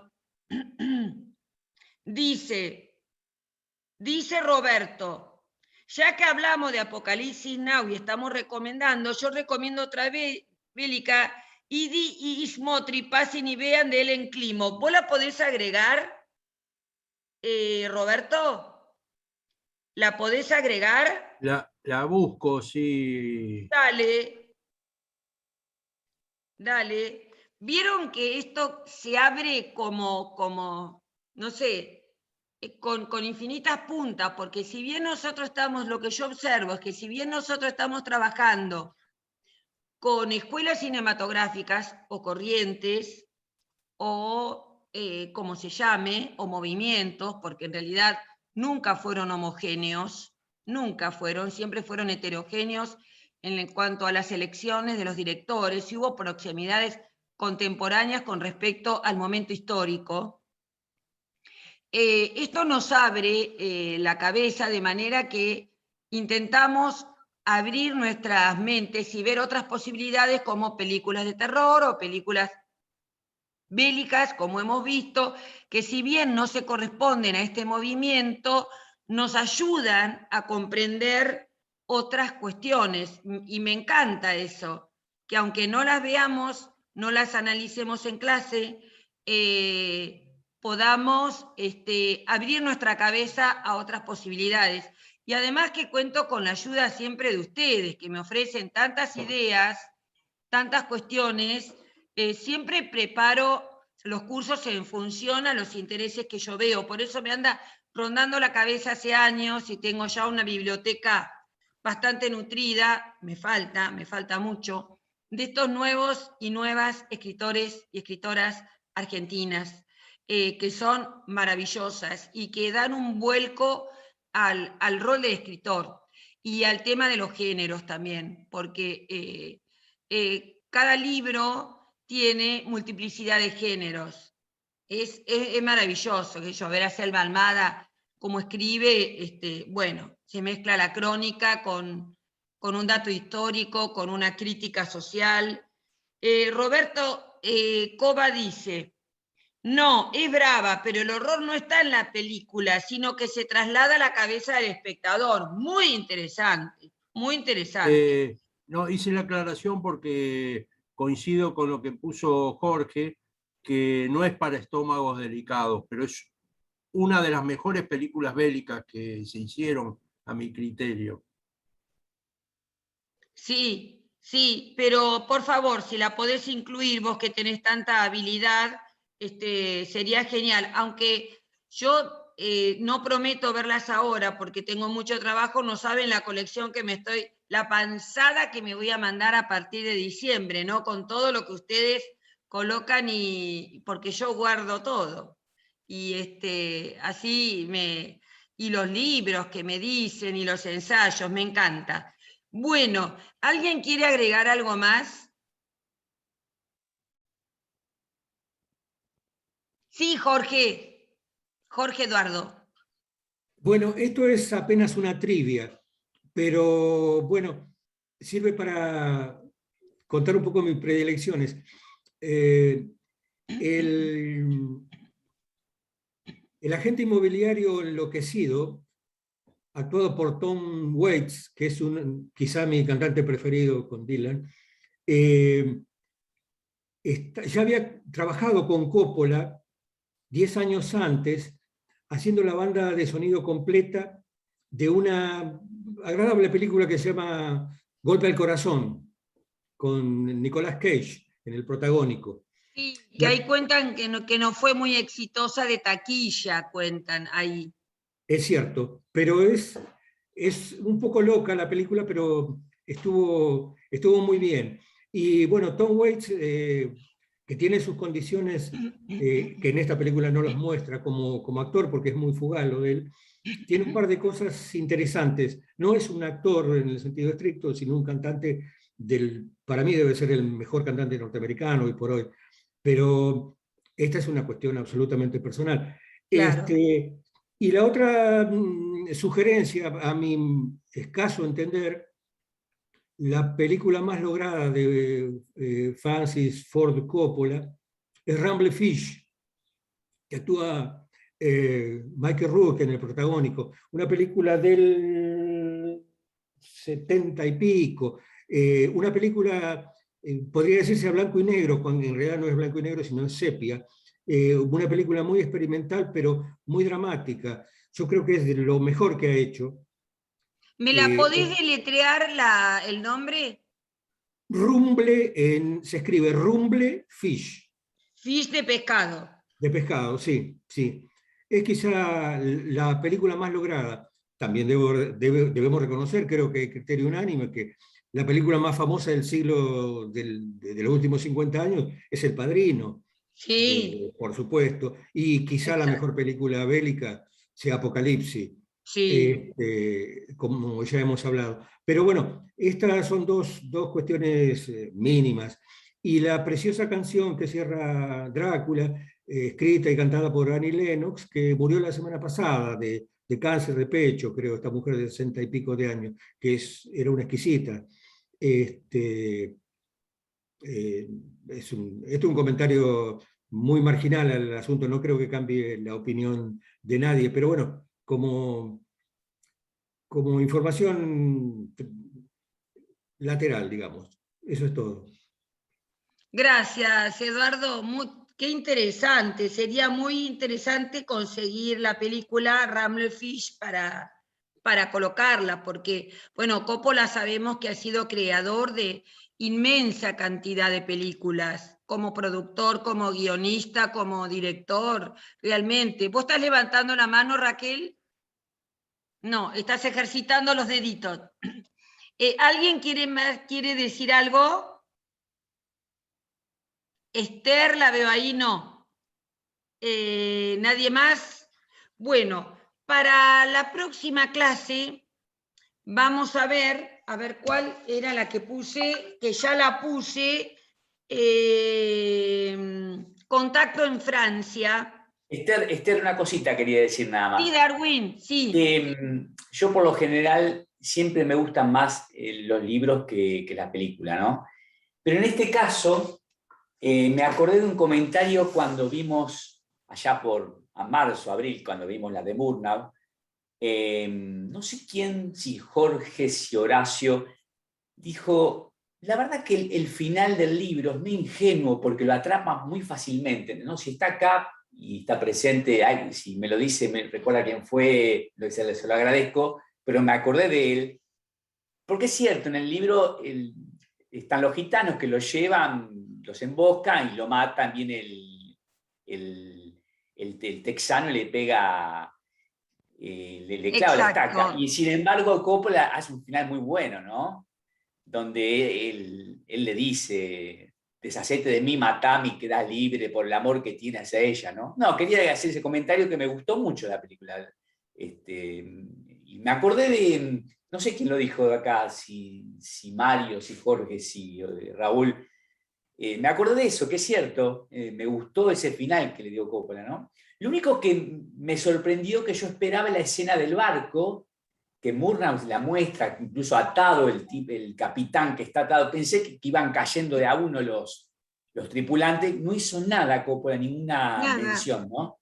Pero sacando eso me gustó muchísimo. Quería decir eso nada más. Gracias, Darwin. Muy interesante lo que decís, las dos cosas. Primero, porque la película duraba 25 minutos más y hubo muchas escenas que los productores consideraron muy sangrientas y que las sacaron. Y que se comenta ahí en los artículos que le puse que cuando la vendieron en DVD estaban esos 25 minutos de más, ¿sí? Y probablemente, porque también a mí me pareció una omisión muy importante la del barco. ¿Cómo no iba a poner esas escenas desgarradoras de cómo los marineros los iba consumiendo, chupándoles la sangre y matando y tirando al mar? Y cómo esa escena tan dramática del capitán atado por sí mismo al timón hasta ser muerto para llevar el barco a destino. Y el tema del viento que produce y la niebla que produce Drácula para hacer llegar al barco hasta el puerto, y que me pareció que eran de mucha riqueza dramática y también narrativa, como para ser omitidas en la película. Digo, qué raro que sacó estas escenas. Y otra cosa que es muy interesante, ahora te doy la palabra, Raquel, que vos decís, Darwin, es eso de cómo le dio un carácter humano, sentimental, romántico, de aquel ser monstruoso que que deja de pensar en sí mismo y su inmortalidad, y que ve que su inmortalidad en cierta medida ya no tiene más sentido, y que por amor le pide que lo mate para ella salvarse, y que no le pase lo mismo que a Elisabetta, a quien él tanto amaba, que viene a ser como un sucedáneo, un doble de Elisabetta, ¿no es cierto? Esa escena cambiada, como dijiste vos, del tejano, que bueno, como era fuerte, como venía de Teja, le pegó el hachazo y listo. Por ese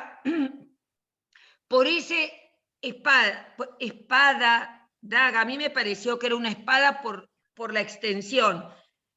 ¿Cómo? Que ya la tenía clavada, que van los dos, y el doctor Van Helsing le dice, déjenlos solos, ahora es cuestión de lo que ella decida. ¿Cómo cambia totalmente el sentido del final? Ahora ellos, los dos enamorados, deciden qué van a hacer consigo mismos, ¿sí? En la toma de decisión, y de una mujer, y que se la da a una mujer, a un riesgo de que ellos dos queden convertidos en vampiros y los maten a todos los que están ahí adentro del castillo, ¿sí? A los varones que están ahí. O sea, como ella, en esa escena tan dura donde le entierra hacia abajo y después con esa fuerza que le cuesta el alma, lo desentierra y lo decapita, es de un sentido del amor, diríamos, de un respeto del amor. Es como cuando a alguien le hacemos duro la eutanasia por amor, ¿no es cierto? Es una escena tremenda la del final. ¿Y cómo cambia? Estoy totalmente de acuerdo con vos, Darwin. Raquel, te escuchamos. Otra que se manda a la parte con el gato. Mirá la cola que tiene ese gato, me muero. Sí, pero yo ya no sé dónde meter esa cola. No, no, si bien no se muestra la escena del barco, sí se ve la bruma que hay, la lluvia que cae, que nadie se lo explica. Exacto. Hay una cosa medio fantasmal, bastante fantasmal, yo agarrada de gurisa, por supuesto, y ahí es donde se ve un poco que hay algo muy extraño en todo eso que está pasando. Y otra de las cosas extrañas es como el contacto de las mentes hacía que él siempre vaya adelantado. Muy adelantado a lo que los demás lo venían siguiendo. Pero a mí me llamó mucho la atención y cuando aparece ese terrible perro, ese lobo terrible de una belleza sin igual, ¿no? Ay, precioso, ahí en el bar cuando están tomando el ajenjo. Claro, en el bar aparece el lobo. Sí, de una belleza. Tremendo, tremendo, tremendo. Y de una sensualidad el acariciarle los pelos con las manos que se van encontrando. Es de una sensualidad tan sutil. Y como vos decís, ese fenómeno atmosférico de la lluvia, la niebla y la tormenta es para mostrar el poder que tenía Drácula hasta con los elementos atmosféricos. Bueno, gente, ya es la hora. Yo les puse la película y el libro próximos y les voy a ir agregando estos días el material sobre el director, el autor del libro, un resumen del libro y bueno, y críticas sobre la película. Espero que les guste. ¿Cuál era la que puse? Ahora, se las dije. Contacto en Francia, dijiste. Contacto en Francia, que a mí, cuando la vi en mi juventud, me recontra encantó. Pero bueno, espero que sea de vuestro agrado. El libro se ¿Vos llama sabés igual? que una de las películas que habías puesto, La Isla Siniestra, Sí, está en Netflix? ¿Sabés qué me pasó? Que no la encontré. Por Pero eso, está en Netflix. entonces la puedo volver a poner y la vemos en Netflix. Está en Netflix, sí. Porque, ¿sabés otra cosa que dudé porque la puse y dudé? Ustedes me dirán. Es del 2010. O sea, se pasa de esta época, pero es de Scorsese, ¿no? De Scorsese. Sí. Entonces, por ahí la pongo para la otra semana y la vemos en Netflix. Además, no hay que perderse la actuación de DiCaprio. De DiCaprio, sí. Sí, es excelente, porque yo la vi y es excelente la película. Sí, yo la vi y la recuerdo. No solo que la vi, sino que la recuerdo. Entonces quedamos así, porque les juro, fue una de las películas que no pude encontrar. Y decía en todos los lugares, está en Netflix. Entonces yo dije, no está porque Netflix la saca de los sitios, para que uno no pueda copiar el link de otros lados. Y la otra que me costó muchísimo encontrar y que no encontré fue Star Wars, el primer capítulo. No hubo manera de encontrar Star Wars. Sí estaban los otros capítulos, pero yo quería la primera. ¿Vos lo podrás encontrar, Roberto?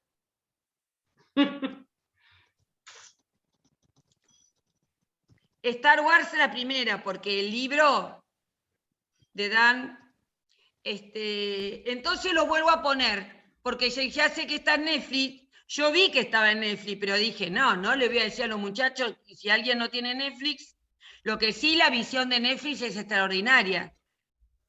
Digamos la imagen, los píxeles. Sí, bueno, sí. Ya me mandé la guachada con Roberto. Me tengo que ir yo también. Chau, gente, chau, hasta la próxima. Hasta la próxima. Gente, suerte el domingo, pensemos bien, tengamos memoria. Por favor, yo que tengo mi familia del otro lado que no puedo abrir la boca. Eso lo digo.